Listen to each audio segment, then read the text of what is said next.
AI digital गुरु में आपका स्वागत है। डर कमांड से आप फाइल्स देख सकते हैं, CD से डायरेक्टरी बदलें और CLS से स्क्रीन साफ करें।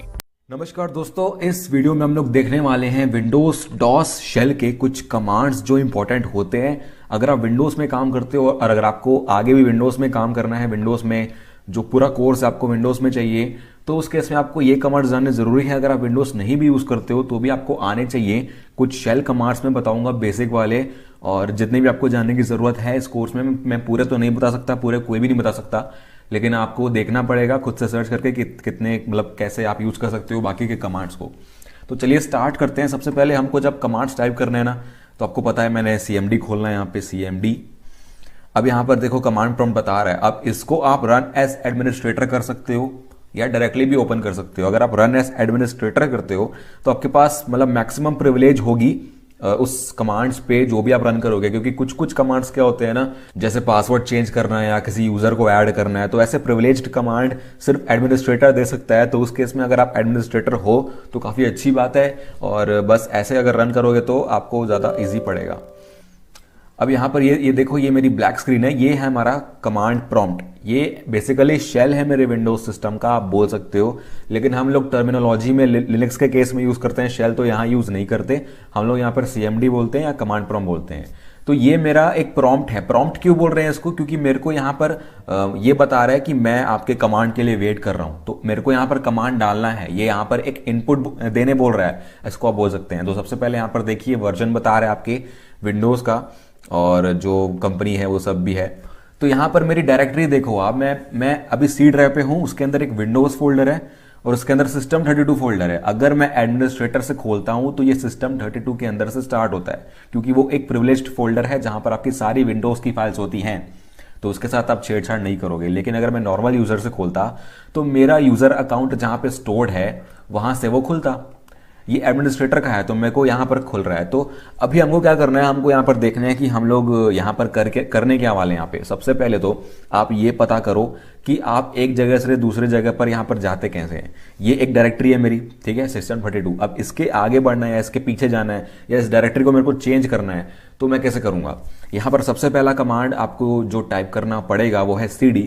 CD का मतलब है चेंज डायरेक्टरी। CD आप टाइप करोगे तो यहाँ पर जो आउटपुट आ रहा है, ये मैंने यहाँ पर इनपुट दिया CD। अब इसका आउटपुट मेरे को इसी स्क्रीन पे दिखेगा। ये है इसका आउटपुट, मतलब आपको बता रहा है करंट आपकी डायरेक्टरी कौन सी है। तो ये स्टैंडर्ड इनपुट और स्टैंडर्ड आउटपुट है, मतलब मेरे को यहाँ पर आउटपुट दिख रहा है इसी स्क्रीन पे और मॉनिटर पे दिख रहा है। तो ये स्टैंडर्ड मतलब STD बोल सकते हो आप इसको। ये CD कमांड है। CD का मेन काम क्या होता है? डायरेक्टरी को चेंज करना, मतलब नाम है चेंज। तो हमने यहाँ पर कुछ अभी चेंज नहीं किया, सिर्फ CD लिखने से कुछ नहीं होगा। CD के बाद हमको बताना पड़ेगा कि कहाँ जाना है अपन को। तो यहाँ CD करते हैं, उसके बाद आपको ये बताना है कौन से ड्राइव पे जाना है। आपके पास बहुत सारे ड्राइव होंगे, जैसे मेरे पास यहाँ पर एक C ड्राइव है, D है, E है, तो ऐसे करके मेरे को बताना पड़ेगा। अब विंडोज में एक खास बात यह है कि अगर आप डायरेक्टली ड्राइव का नाम लिखोगे जैसे C D E, उसके बाद अगर कोलन डालोगे तो वो डायरेक्टली उस ड्राइव पे चला जाता है, आपको CD डालने की जरूरत नहीं है। तो अगर मैं यहाँ पे लिखता हूँ D:, तो ये D बताता है मेरे को, लेकिन वहां आता नहीं है, तो यहाँ पर ये आया नहीं है, तो मेरे को डायरेक्टली सिर्फ D लिखना है, D:, तो ये D पे आ गया। अब यहाँ पर अगर आपको दूसरे ड्राइव में जाना है डायरेक्टली तो आप यहाँ पर लिखो F, तो ये F ड्राइव पे आ जाएगा। तो ये सिंपल है, ड्राइव चेंज करना, आपको कुछ लिखने की जरूरत नहीं है। अब यहाँ पर मेरे पास मतलब मेरे को टोटली कमांड प्रॉम्प्ट पे काम करना है। मेरे पास कोई इंटरफेस नहीं है, GUI नहीं है, तो मेरे को पता नहीं है कि कौन कौन सी फाइल्स और फोल्डर्स हैं मेरे कोई भी ड्राइव में जहां पर भी मैं हूं अभी करंटली। तो उस केस में अगर मेरे को यहाँ पर पता करना है कि क्या क्या फाइल्स और फोल्डर्स इस मेरे करंट ड्राइव में हैं, करंट मेरी पोजीशन पे है, करंट डायरेक्टरी में है, तो मेरे को क्या करना है, यहाँ पर एक dir कमांड होता है, dir एंटर करोगे तो आपको सारी फाइल्स और फोल्डर्स मिल जाएंगे जो भी इसके अंदर होंगे। यहाँ पर आप देखो डायरेक्टरी, यहाँ बता भी रहा है कि कौन सी डायरेक्टरी है, डायरेक्टरी का नाम क्या है, तो ये उसका डेट और टाइम है और नाम है। और अगर जहां नहीं लिखा है ना, मतलब वो एक फाइल है, जहां लिखा है मतलब वो एक डायरेक्टरी है, dir। तो ये सारी लिस्टिंग कर रहा है। अब यहाँ पर बहुत सारे कमांड्स होते हैं। अब बहुत सारे कमांड्स के अलग अलग तरीके होते हैं और हर कमांड का ऑप्शन होता है, हर कमांड का एक स्विच होता है। तो उससे मेरा मतलब ये है कि अगर आप कोई भी कमांड टाइप करते हो ना, तो उसके बाद अगर विंडोज में आप कर रहे हो तो एक /, उसके बाद क्वेश्चन मार्क, तो इससे आपको उस कमांड की सारी हेल्प मिल जाएगी। आप एंटर करोगे तो आपको बता दिया जाएगा कि ये कमांड क्यों यूज़ होता है, इसका सिंटैक्स क्या है और क्या क्या स्विच आप यूज़ कर सकते हो। इसके बहुत सारे स्विच है, देखो यहाँ पर लिखा है /A, तो ये क्या बताएगा, display files with specified attributes. तो अब एट्रीब्यूट्स यहाँ पर मतलब ये भी आपको दिख जाएगा, ये सारे एट्रीब्यूट्स होते हैं। उसके बाद B है स्विच, यूजेस बेयर फॉर्मेट। तो अलग अलग काम के लिए अलग अलग स्विच हैं, आप जो चाहें यहाँ पर यूज़ कर सकते हो। तो यहाँ पर ये P जो है वो pauses after each screen full of information, एक स्क्रीन पे जितनी इन्फॉर्मेशन आई उसके बाद पॉज करेगा, आप उसे हटाओगे तो वो नेक्स्ट इन्फॉर्मेशन लेके आएगा। और Q से ओनर ऑफ द फाइल मिलता है। तो अगर मैं कोई भी स्विच को टाइप करके देखूँ यहाँ पे DIR और मैंने देखा था वहाँ पे Q है, तो ये बता रहा है कि कौन कौन सा मतलब कौन सी फाइल का ओनर कौन है। यहाँ पर देख रहे हो कि ये ओनर है, डेस्कटॉप पे /B करके ओनर है इसका। यहाँ पर आपको वॉल्यूम और सीरियल नंबर भी दिखता है। तो आप अलग अलग कमांड्स के साथ खेल सकते हैं। यहाँ पे मैं डिटेल में नहीं जा रहा हूँ, आप एक बार हेल्प लिखिए और आपको अच्छे से समझ में आ जाएगा कि कैसा यूज़ करना है उस कमांड को। तो आप DIR के बाद यहाँ पर पाथ भी लिख सकते हैं, मतलब C ड्राइव के बाद / ऐसे करके अगर आप लिखोगे तो यहाँ पर DIR उस ड्राइव के अंदर, उस डायरेक्टरी के अंदर जो भी आपका फाइल्स और फोल्डर्स होगा वो आपको बता देगा। तो यहाँ पर आप देख रहे हैं ये C ड्राइव के अंदर का है, ये C ड्राइव के अंदर मेरे इतने सारे फाइल्स और फोल्डर्स हैं, तो ऐसे भी यूज़ कर सकते हो आप। तो ये था DIR कमांड। अब बात करते हैं नेक्स्ट कमांड के बारे में। फॉर एग्जाम्पल मैं यहाँ पर अपनी E ड्राइव पे आ जाता हूँ, ये E ड्राइव है मेरी। अब यहाँ पर मेरे को एक नया फोल्डर बनाना है। तो फोल्डर बनाने के लिए मेरे पास एक कमांड है mkdir और मैं बनाता हूँ यहाँ पे टेस्ट। ठीक है, पहले मैं चेक कर लेता हूँ यहाँ पर कोई टेस्ट नाम का फोल्डर तो नहीं है, तो मैं DIR करूँगा। यहाँ पर मेरे पास कोई टेस्ट नाम का फोल्डर नहीं है, तो मैं बनाता हूँ यहाँ पे mkdir, उसके बाद टेस्ट। आपको नाम लिखना है फोल्डर का। तो कुछ आउटपुट नहीं आ रहा है, मतलब कोई एरर नहीं है, ये बन चुका है। अब ये देखते हैं कि ये बना है कि नहीं। DIR करो। हाँ, एक और बात यहाँ पे ध्यान रखिएगा, मैं जो यहाँ पर कमांड चेंज कर रहा हूँ ना, ये ऐसा ये खुद चेंज हो रहा है। मतलब मैं सिर्फ अप की दबा रहा हूँ, अप की। तो एक बार अप की दबाओगे, मतलब ऊपर वाली एरो दबाओगे, तो वो जो आपने प्रीवियस कमांड टाइप किया था ना वो यहाँ पर आ जाएगा। जैसे मैंने एक बार अप किया तो DIR आ गया, एक बार फिर से अप किया तो E आ गया। जो मैंने पहले कमांड्स टाइप किए थे वो आपको यहाँ पर डायरेक्टली मिल जाएंगे, आपको फिर से टाइप करने की जरूरत नहीं है। तो मैं DIR लिखता हूँ। अब यहाँ पर आप देख रहे हो एक फोल्डर बन गया है, मतलब डायरेक्टरी बन गई है टेस्ट नाम से, तो मैंने अभी बनाई थी। अब अगर मेरे को इस डायरेक्टरी को डिलीट करना है, मेरे को ये हटानी है जो मैंने बनाई है अभी टेस्ट नाम की, तो एक कमांड है मेरे पास RMDIR, मतलब रिमूव डायरेक्टरी, उसके बाद डायरेक्टरी का नाम टेस्ट। तो ये डायरेक्टली डिलीट हो जाएगी, आप चेक कर सकते हो DIR से। तो यहाँ पर ये फिर से गायब हो गई। तो और दो अल्टरनेटिव है, जैसे मैंने mkdir किया ना यहाँ पे, वैसे मैं यहाँ पर MD भी कर सकता हूँ। MD से भी आप उसके बाद लिखोगे यहाँ पे टेस्ट, तो उससे भी सेम काम होगा। ठीक है, यहाँ पर मैं लिखता हूँ DIR, तो ये भी बन जाएगा। और रिमूव करने के लिए फिर से होता है RD, ये भी सेम काम करेगा। तो ये डिलीट हो गया। अब ये हम लोग की डायरेक्टरीज हो गई कि हम डायरेक्टरीज कैसे बना सकते हैं। अब मैं अब यहाँ पर एक डायरेक्टरी बनाता हूँ mkdir, फिर से बनाता हूँ मैं टेस्ट को।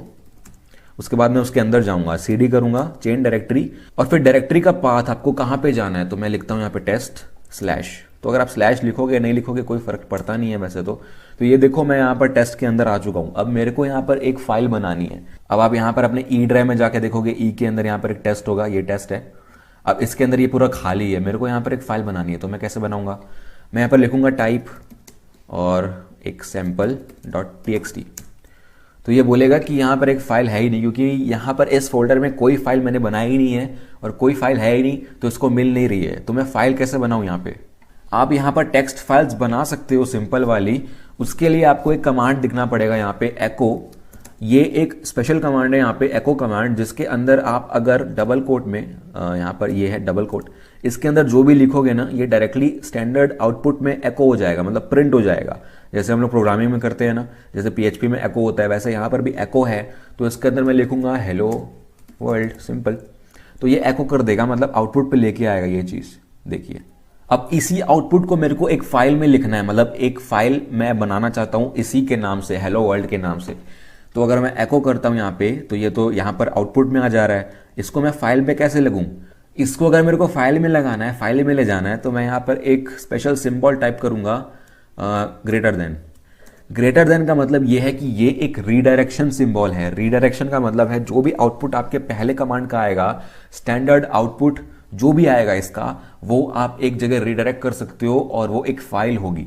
तो मैं अपनी फाइल का यहाँ पर नाम देता हूँ sample.txt। तो इसका मतलब क्या है, ये जो मेरा इसका आउटपुट आएगा ना, इसका आउटपुट क्या आएगा, हेलो वर्ल्ड, जो भी मैं एको कर रहा हूँ। तो ये जाके स्टोर हो जाएगा sample.txt में, ये मेरे स्टैंडर्ड आउटपुट में न जाके sample.txt में आ जाएगा। तो मैं अगर इसको लिखता हूँ, एंटर करता हूँ, तो यहाँ पर कुछ आउटपुट नहीं आया है। आप देख रहे हो आउटपुट नहीं आया है, मतलब मैंने उसको रीडायरेक्ट कर दिया है एक फाइल में। अब यहाँ पर देखोगे, यहाँ पर एक sample.txt बन गई है। इसको मैं ओपन करता हूँ, ये देखो, ये हेलो वर्ल्ड इसके अंदर आ गया। तो यही है भाई, मतलब यहाँ पर मेरे को फाइल बनानी है तो मैं ऐसे बना सकता हूँ।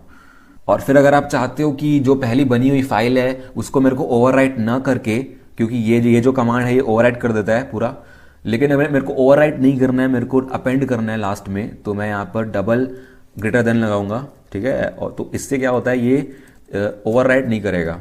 यहाँ पर मैं लिखता हूँ, देखते हैं कि ये क्या करता है। तो इसमें भी कुछ नहीं आया, आप देख लेते हैं इसका क्या आउटपुट आया। तो आप देख रहे हैं ये ओवरराइट, यहाँ पर ओवरराइट नहीं हुआ, यहाँ पे ये प्रिंट हो गया है, मतलब यहाँ पर आ गया है इसके नीचे। तो अगर मेरे को यहाँ पे डबल कोट्स नहीं लगाना है, यहाँ पे मैं अगर डबल कोट्स नहीं लगाता हूँ, क्योंकि ये तो फाइल में भी आ रहा है, तो अगर मैं नहीं लगाता हूँ तो ये भी चलेगा मेरे ख्याल से। देख लेते हैं इसको, तो ये भी चल गया। मतलब आप डबल कोट्स लिखने की जरूरत नहीं है, आप एको के बाद जो भी लिखोगे वो एज इट इज वो आउटपुट हो जाएगा। तो ये रिडायरेक्शन होता है, ये सीखना आपको काफ़ी ज़रूरी है, क्योंकि काफ़ी केसेस में हम लोग अगर बड़ी बड़ी स्क्रिप्ट्स रन करते हैं तो उसको हमको एक फाइल में डायरेक्ट करना पड़ता है, उसका सारा आउटपुट। तो अगर मैं आपको एक एग्जांपल दिखाता हूँ, जो DIR का आउटपुट होता है ना, मतलब मैं DIR करता हूँ सी फोल्डर को, सी फोल्डर का DIR करूँगा और उसके आउटपुट को मैं रिडायरेक्ट कर दूंगा मेरी जो फाइल थी यहाँ पे sample.txt, तो वो ओवरराइट हो जाएगी। इसका आउटपुट देख लेते हैं आप। तो यहाँ पर मैं इसको फिर से रन करता हूँ, ठीक है। यहाँ पर आप देख रहे हैं ये DIR का आउटपुट है, पूरा का पूरा यहाँ पर आ चुका है। और ऐसे ही काम करता है यार, जो भी आउटपुट आपको स्टैंडर्ड स्क्रीन पे मिलता है वो वहाँ ना मिलके यहाँ पे मिलेगा। अब अगर मेरे को डिस्प्ले करना है कि इस फाइल का कंटेंट क्या है, मतलब किसी भी फाइल का कंटेंट क्या है, मेरे को यहाँ पर कमांड प्रॉम्प्ट में मेरे को आउटपुट करना है, मेरे को देखना है, तो मैं उसके लिए लिखूंगा टाइप, उसके बाद फाइल का नाम sample.txt। कोई भी फाइल हो सकती है, सिर्फ txt हो ज़रूरी नहीं है। यहाँ पर मैं एंटर करता हूँ तो उसके अंदर जो भी होगा यहाँ पर वो दिख जाएगा। तो इस फाइल का कंटेंट था मेरा यही। अब अगर इस फाइल को मेरे को रीनेम करना है तो मैं कैसे करूँगा, मैं टाइप करूँगा रीनेम, सिंपल सा कमांड है। उसके बाद इस फाइल का नाम, मतलब किस फाइल को आपको रीनेम करना है और किस चीज़ में रीनेम करना है, मैं लिखता हूँ यहाँ पे sample new.txt। तो अगर ये सही काम कर रहा है तो ये मेरा फाइल का नाम चेंज हो गया होगा। यहाँ पर आप देख रहे हैं sample new आ गया है। अब अगर ये मेरी जो स्क्रीन है जो कमांड प्रॉम्प्ट की, ये मतलब बहुत नीचे आ चुकी है, पूरी भर चुकी है, और मेरे को इसको क्लियर करना है, मतलब नए सिरे से स्टार्ट करना है, ऊपर से स्टार्ट करना है। ये सब घौंच पौच जो कंफ्यूज कर रहे हैं मेरे को, इस सब में मेरा कोई मतलब नहीं है। तो अगर मेरे को स्क्रीन क्लियर करनी है इस CMD की काली वाली, तो मैं यहाँ पर लिखूंगा CLS। इसका मतलब होता है क्लियर स्क्रीन। तो आप इसको अगर टाइप करोगे ना, एंटर करोगे, तो ये ऊपर से स्टार्ट हो जाएगा डायरेक्टली। मतलब इसके ऊपर कमांड हैं लेकिन आपको यहाँ पर दिखेगा नहीं और स्क्रॉल भी नहीं होगा, क्योंकि वो पूरा क्लियर हो चुका है। आपकी स्क्रीन पे नहीं दिखेगा कोई भी कमांड, तो आप फिर से नए सिरे से स्टार्ट कर सकते हैं। अब इसके बाद एक और कमांड है कि मेरे को फाइल कॉपी करनी है एक जगह से दूसरे जगह पे, तो उसके लिए मैं कमांड यूज़ करूँगा कॉपी। और मेरे को क्या कॉपी करना है, sample new, मेरे पास एक ही फाइल है यहाँ पे .txt, और इसको मेरे को कौन से पाथ में कॉपी करना है, तो मैं यहाँ पर लिखूंगा ई ड्राइव में ही मैं एक पाथ यहाँ पर लिख देता हूँ। ई के अंदर मेरे को कॉपी करना है, मतलब टेस्ट के अंदर था, अब मेरे को ई के अंदर डालना है। अब यहाँ पर नया नाम भी दे सकते हो, आपकी मर्जी है। तो ये कॉपी कर लेगा, ये आपको बोल रहा है 1 फाइल कॉपीड, तो देख लेते हैं कॉपी हुआ है कि नहीं। sample new देख रहे हो, ये कॉपी हो गया। तो मतलब ऐसे ही आप कॉपी कर सकते हो एक फाइल को दूसरी फाइल में। और यहाँ पे अगर मैं इसका भी हेल्प टाइप करता हूँ कॉपी, और हेल्प के लिए ये था मेरा कमांड, तो इसकी भी सारी हेल्प आपको मिल जाएगी। तो सारे कमांड्स की एक बार हेल्प टाइप करके देखना, आपको पता चल जाएगा कि कैसे यूज़ करना है, क्या क्या इसके तरीके हैं, क्या क्या इसके फीचर्स हैं, ये सारे स्विचेस होते हैं। तो वो आपके ऊपर है कितनी क्रिएटिविटी है आपके अंदर। अब मैंने जैसे कॉपी किया था, अब वैसे ही मेरे को अगर उसको मूव करना है, मतलब कट पेस्ट करना है, कॉपी पेस्ट नहीं करना है, तो उसके लिए मेरे पास कमांड है मूव। यहाँ पर मैं जाऊँगा मूव, उसके अंदर है sample new.txt, और मेरे को कहाँ मूव करना है, ई ड्राइव में sample new.txt। तो ये पूछ रहा है आपको ओवरराइट करना है क्या। अगर आपकी फाइल उसी नाम से पहले बनी होगी डेस्टिनेशन पे, तो वो ये पूछेगा, तो आपको यहाँ पर यस करना है अगर आपको ओवरराइट करना है तो ये 1 फाइल मूव बता रहा है यहाँ पर। अगर ये देखो यहाँ पर फाइल हट चुकी है, ठीक है, अब यहाँ पर आ चुकी है सैंपल न्यू, तो यहाँ पर कोई फाइल नहीं है भाई, तो ये मूव हो गया है। अब अगर ये मूव को आप एज अ रीनेम भी अगर यूज़ करना चाहते हैं, जैसे मैं अगर मूव को लिखता हूँ E drive sample new dot T जो मैंने अभी अभी मूव की है, तो उसको अगर आपको रीनेम करना है तो आप मूव भी यूज़ कर सकते हो। कैसे यूज़ कर सकते हो, सेम डायरेक्टरी में उस फाइल का दूसरा नाम दे दो। तो मैं यहाँ पर लिखता हूँ सैंपल न्यूएस्ट, तो ये अगर उसी डायरेक्टरी में कर रहे हो आप तो ये रीनेम हो जाएगा। यहाँ पर ये मूव्ड बता रहा है लेकिन ये रीनेम हो चुका है, ये देखो। तो ऐसे रीनेम भी कर सकते हो आप। अब यहाँ पर आप चाहें तो सिस्टम का डेट और टाइम भी चेंज कर सकते हैं। मैं यहाँ पर एक कमांड लिखता हूँ डेट और एंटर करता हूँ, तो ये मेरे को करेंट डेट बताता है। और आप यहाँ पर नई डेट टाइप कर सकते हो, ऑप्शनल है, आप करो तो करो, नहीं तो नहीं करोगे तो वो कुछ आपको गाली नहीं देगा। फिर ठीक है, आप एंटर कर दो, सब कुछ ठीक है, करंट डेट पता चल गई। आप चेंज भी कर सकते हो उस तरीके से, आप टाइम भी चेंज कर सकते हो, टाइम करंट टाइम बताएगा आपको और न्यू टाइम एंटर करना आप कर सकते हैं। तो ये डेट टाइम हो जाते हैं। और एक कमांड है यहाँ पर लेबल। लेबल का मतलब क्या, LABEL मैं लिखता हूँ अगर, तो यहाँ पे मैं जो करेंटली जिस ड्राइव में हूँ उस ड्राइव का ये लेबल पूछेगा मेरे से। लेबल का मतलब जिस ड्राइव से, मतलब जिस नाम से आप उस ड्राइव को मतलब स्पेसिफाई करते हैं। जैसे लोकल डिस्क होता है ना, तो लोकल डिस्क वॉल्यूम का लेबल होता है, लेकिन आपको अगर उसको चेंज करना है, लोकल डिस्क आपको अच्छा नहीं लग रहा है, अगर आपको नाम चेंज करना है तो आप कर सकते हो। मैं यहाँ पर अगर नाम चेंज करता हूँ, ओके, तो ये मैं यहाँ पर करता हूँ। तो अब मैं जाके देखता हूँ यहाँ पे, देखो ये लेबल चेंज हो गया है, इसका नाम हो गया जो मैंने लिखा था टेक हैकर। तो ऐसे आप लेबल्स भी चेंज कर सकते हैं आप कोई भी ड्राइव का। अगर आप, मैं फिर से इसको लेबल करना चाहता हूँ, फॉर एग्जांपल मैं इसको फिर से लोकल डिस्क दूंगा, तो ये फिर से लोकल डिस्क हो जाएगा। अगर मैं लेबल लिखता हूँ यहाँ पे C, तो ये C का लेबल पूछेगा मेरे से। तो इस तरीके से आप लेबल चेंज कर सकते हैं। मैंने यहाँ पर कुछ नहीं लिखा तो ये लेबल ठीक है, चलो नहीं बदला, सॉरी। अब इसके बाद, अब अगर यहाँ पर आपको सारे के सारे कमांड्स की हेल्प चाहिए, मतलब सारे के सारे कमांड्स क्या क्या हैं इस कमांड प्रॉम्प्ट में, मेनली सारा नहीं बताएगा, लेकिन जो माइक्रोसॉफ्ट है ना उसने सम सॉर्ट ऑफ डॉक्यूमेंटेशन कर दिया है। यहाँ पर एक हेल्प कमांड होता है जिसमें आपको मोस्टली जो बेसिक कमांड्स है ना उसके बारे में पता चल जाएगा, उसका नाम पता चल जाएगा। आप उसके बाद उसका स्पेसिफिक हेल्प देख सकते हैं। मैंने यहाँ पर हेल्प टाइप किया है, तो यहाँ पर एंटर करता हूँ तो सारे कमांड आ जाते हैं। सारे के सारे तो नहीं है मेरे ख्याल से, लेकिन फिर भी जो मेन वाले हैं वो सारे आपको यहाँ पर मिल जाएंगे कि क्या उनका नाम है और क्या काम करते हैं वो। उस हिसाब से आप फिर चेक कर सकते हैं अलग अलग कमांड का जो हेल्प है।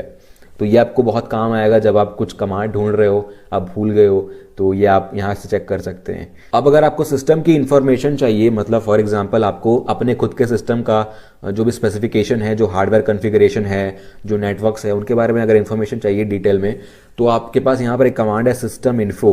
तो आपके करंट सिस्टम की सारी इन्फॉर्मेशन बताएगा।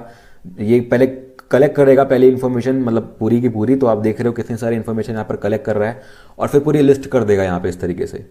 तो यहाँ पर आप शुरू से देखो, होस्ट नेम बता रहा है, OS नाम, वर्जन, मैन्युफैक्चरर, कॉन्फ़िगरेशन, मतलब registered owner, organisation, product ID, ये सब आपको बता रहा है यहाँ पे।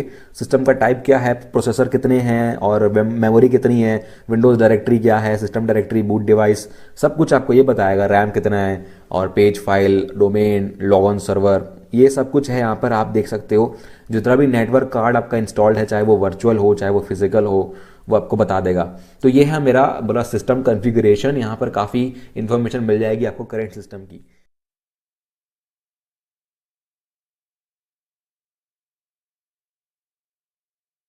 वीडियो देखने के लिए धन्यवाद। वीडियो को लाइक करें, शेयर करें और चैनल को सब्सक्राइब जरूर करें। YouTube पर सर्च करें AI डिजिटल गुरु।